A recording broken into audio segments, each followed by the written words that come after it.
Number 3، صاف اور واضح بات کرنا. صاف بات ہونی چاہیے، کلیرٹی اس میں ہونا چاہیے. یہ نہیں کہ منہ میں ہی بول لے رہا، اس کو سمجھ میں آ رہا، سننے والے کو نہیں سمجھ میں آ رہا. صفائی اس کی زبان میں ہونا چاہیے، صاف واضح بات کرے. آواز اس کی صاف ہونا چاہیے، الفاظ صفائی کے ساتھ اس کی ادائیگی ہونا چاہیے. یہ نہیں کہ وہ بیاج حرام ہے بولے تو پیاز حرام ہے سن رہے لوگ. ہاں، تو بولنے میں ایسا بولے کہ لوگوں کو صحیح بات سمجھ میں آئے، مس انڈرسٹینڈنگ نہیں ہو. وضاحت کے ساتھ الفاظ کا صحیح تلفظ ہونا چاہیے، کلیرٹی ہونا چاہیے اس کی بات میں. عائشہ رضی اللہ تعالیٰ عنہ فرماتی ہیں کان کلام رسول اللہ صلی اللہ علیہ وسلم کلاما فصلا یفہمہ کل من سمعہ.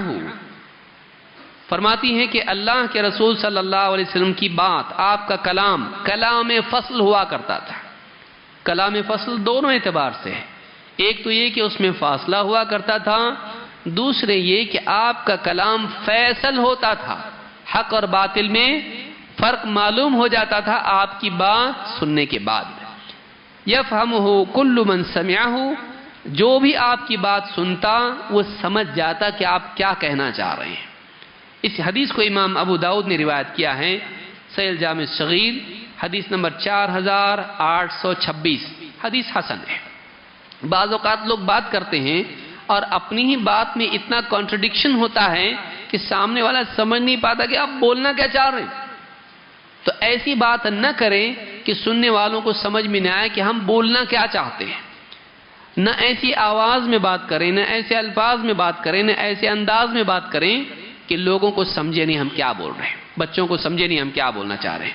تو موٹا موٹا بولنا، ڈائریکٹ بولنا ان کو ایسے وضاحت کے ساتھ. بچوں کو عام طور سے ڈوز اینڈ ڈونٹس میں زیادہ آسانی سے سمجھ میں آتا ہے.